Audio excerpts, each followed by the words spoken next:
In this video, we're going to break down the biggest misconceptions behind backside spins, the most common mistakes, and just go and filter out all the bull, all the unnecessary tidbits of advice, and focus in on the diamonds that really build a strong foundation that make it so you're not only landing backside 360s, but your range of motion is on an effective platform that you can go and get away with a lot of jank, a lot of funk, make it a really consistent, safe trick. The first misconception is that you really need to snap your spin. Here we can see this student is snapping his upper body all the way towards the tail of his snowboard like you would for a back 7. The issue with this is because you're only doing a backside 360, you need to go and use counter rotation to catch up your upper and lower body, disconnecting you and giving you a serious lack of power.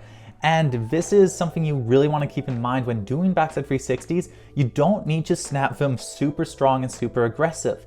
That said, we do need to make sure that we're keeping upper and lower body separation. So here on the left, you can see that he's coming in, good form. He's not over snapping, but he's in this very straight back position, hip straight, and everything's connected, making it so he can't get the rotation. You can go and cheat and get the rotation even if you don't have the separation.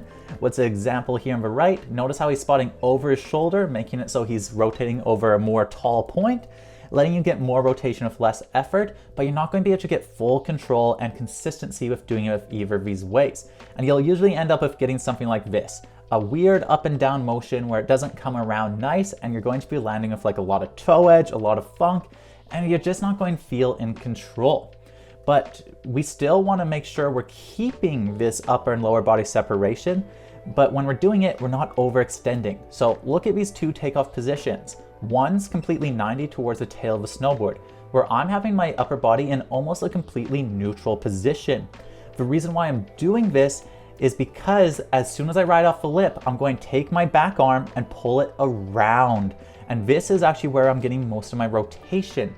And a lot of the problems people are going to have when trying to learn backside spins is the fact that you're blind for the first 180. So you're going to feel in a rush to go and get the spin around and try to get it to your toes. But the more power you put in and the more you start to rush, the more disconnection is going to make in your upper and lower body. So real power and real control on a backside spin comes from taking off in a neutral position, keeping separation of the upper and lower body, so then you can channel that minimum motion into a fluent spin. But there's more that goes into it, and this is where body position becomes so incredibly crucial.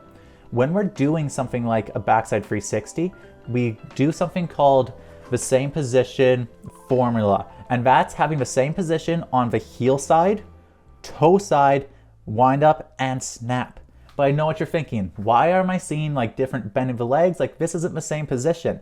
And that's because the same position is referring to this, the angle in the upper body. So watch this clip really closely. Notice how my upper body's maintaining this really pronounced hinged forward motion, keeping my chest over top of my knees. And then when I transition to my toe edge, my upper body is still on this exact same angle. And then as I go and wind up and snap, I'm maintaining this angle the whole way through. Not only off the takeoff, but this is also the angle I want to be on in the air and the angle I want to be on in the landing. And this is the spectrum that we want to get our movements around because it builds power. But what is this angle? Why am I doing it? This isn't one stock locked in position. You don't need to be on exactly this angle, but we do want to maintain our upper body in a slight hinge over our legs because of a few really interesting reasons. First of all, it expands the range of motion in your hips. If you're going and being completely tall or completely open, it's going to make it so you don't really have any room or platform to snap and get that separation. Here we have two instances of this. On the left, he's going and coming in this really tall upper body position. We can see no forward hinge. So when he goes onto his toe edge, he's trying to go and generate snap, but this toe edge position, you can't generate flat base through it. So he's now adding a little bit of bend, but there's still no hinge. So the knees are going forward, and that's making it so his weight is set very far away from the center of his snowboard. So as he snaps the spin, it's all very connected. And he's trying to add this little bit of angle now, but because it's added after the fact, it's making it so his shoulders are rotating downwards. Downward shoulders is making it so it's not clean momentum, and that's why we're seeing the weight really rotated over the front foot here, and it's not channeling through. And then as he spins, see his upper body positioning tall and stiff. So even though he's trying to spot underneath the arm, his actual upper body position isn't letting him use any of the separation mechanics that make backside 360s an easy trick. This is the other thing that's the problem. If you go and have too straight of body off a takeoff, so here we can see his decent hinge is going through, but as he pops, he's extending out of it. From here, there's two things. Body fully rotated to the board, going to need to play catch up normally, but instead he's going and cheating. So instead of pulling into that comfortable jumping position, his head's spotting over his shoulder, and that's making it so as he comes through the rotation, he's now rotating over that shoulder point. On a small trick, this isn't too big of a deal, but it's going to start compounding effects because as you go and spot over your shoulder, it's going to go pull you this way, it's going to elongate your core, and this is going to make it so your rotation is very set towards your heels. And when you look at his upper body angle here, it's right over that heel edge. So that's why he's landing in this heel side position, and it's not going to be stable. Any funk, anything like that is going to really throw you off. And then here is a super prime example, popping up all the way, and in some ways this looks like it would be a good takeoff.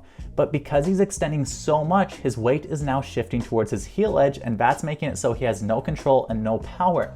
So keeping this hinge forward in the upper body is not only increasing range of motion, but it's also keeping your balance point set over the balls of your feet. And that's the key to getting these rotations. You want to go and have an upper body angle that lets you go and do a few things. First, it lets you go and hold your heel edge with minimal motion. So here I'm leaning a little bit, but I'm squatting down quite a bit and pulling my upper body forward, letting me get this heel edge angle with minimum leaning. Because if you're leaning on your heel edge, you'll have to lean just as much on your toe edge in order to rebalance. And then I'm maintaining this angle on the toe edge while opening up. Never trying to open so far that I get straight over top of my board, because that's going to make it so I no longer have my chest over my knees. And then this position right here is the perfect position for me because it lets me go and snap my spin all the way through on the same plane. So see how my upper body is rotating through the same direction the whole way? So even though it's crouched down and the throw seems a little bit down, because it's continuing on an even path, it's going to flow really naturally into a really solid spin. Here we have more drastic upper and lower body separation, and you can see I'm getting a little more extension in the legs, trying to get more pop off the tail, but I'm going and making sure I always have that slight hinge. And that's what you're going to see when you break down any good rider. They always will have this hinge in the upper body. It is the platform and the core principles behind making backside spins work. So let's talk about how we can go and get this hinge in the upper body, how we can go and move within it, and then how can we channel that into some really powerful backside 360s. And the first part of this is going to have to be the inrun. You can't go and just skip the inrun process, and that's because on the inrun we want to be doing something that's really cool, and that is trying to match our upper body into a position it wants to be when on our toe edge. So there's a few things we want to keep in mind when doing this. The first thing is you want to actually have your weight slightly shifted towards your back leg. See here how my hips are sort of shifted backwards towards this leg? But we're not only doing that, we're letting our upper body still stay in a neutral position, so our weight's still primarily set over our board. Having your weight slightly shifted to our back leg has two really crucial benefits. First of all, it will open up the range of motion in your hips, helping you get your hips open towards the right corner of the jump, left corner if you're regular footed. This is going to increase your throw range of motion, what's going to make it so you're less likely to oversnap the spin. And the second benefit this has is it's going to make it so as you come off the jump, your weight is set over your tail. So right here, see how my upper body is slightly shifted towards the back hip? And then as I come up, I'm able to maintain tail pressure the whole way. On a backside 360, this isn't too crucial to be like taking off completely over the tail. We're not trying to lean over there. On a backside 720, you'd see my upper body drop all the way back towards that tail of my snowboard. But for a backside 360, because it's a smaller rotation, we can leave in a pretty neutral position. What we want to be careful about is making sure that our upper body isn't crunching too much towards our front foot. So here, this is too much towards the back foot. On a backside 360, you don't have enough access of rotation to go pull it around, so you're going to need to break your position to reshuffle.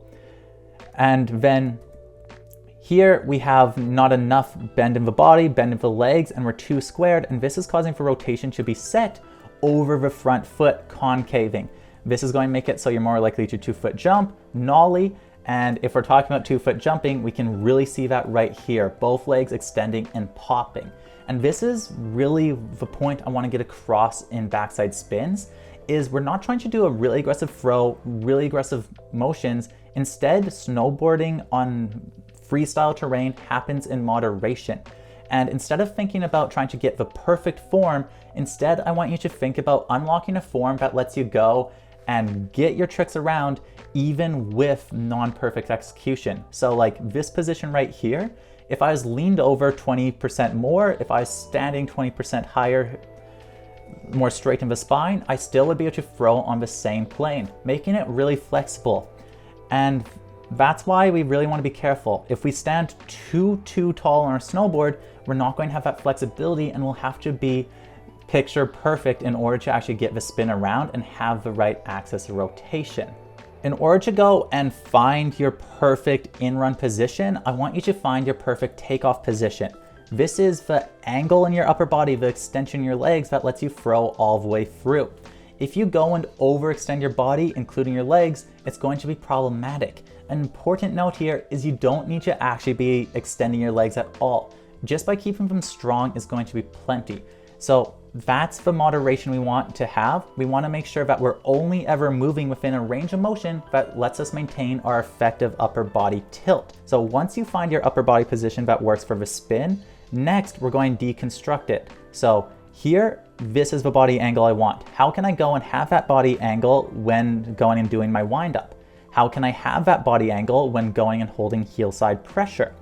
And then for the actual trick itself is very simple. If you go and get that clean snap on the jump, the only thing you need to do is make sure that your back arm is pulling, leading the rotation, and your head is staying centered.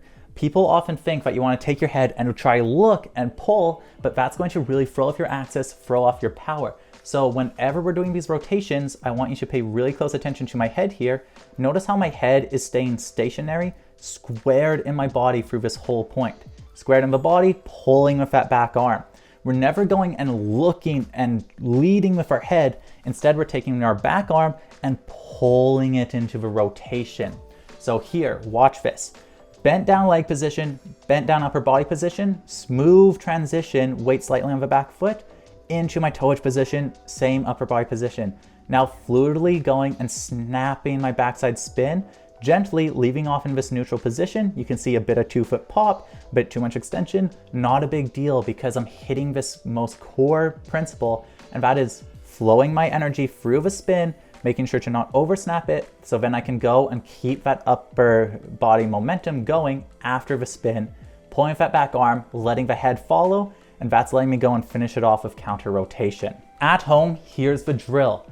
First, find your upper body hinge that you can go and wind up and snap through with no problem. You want to come up and practice doing like this rotation right here. Rotating the whole way with keeping this upper body hinge. It looks a little silly, but it really works. Once we have that upper body hinge that we're confident we can snap our power through and carry through the whole way, next we want to figure out how we can go and hold that position in our maximum wound up position. So then play around with winding up, making sure that you're not losing this upper body hinge. Once we have that position, let's go and destruct it to our heel side position. Upper body hinge, how can I get heel edge pressure with this? Shift to the back leg, get the chest open, and then we can sink down into it a little bit.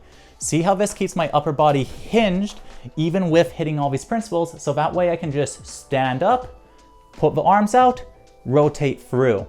A really key principle here is the backside 360 will work on this angle, it'll work on this angle, it'll even work all the way down here. So don't go and feel rigid, tall, and stiff with your movements. You're not snapping, you're not generating ridiculous power. Instead, it's about keeping this hinge, keeping this flexibility in the hips, upper body, and trying to expand and increase your range of motion as much as you can on the in run. So when you come up, you can leave off in that neutral position, take it around, and carry it all the way through, hopefully resulting in a perfect backside 360.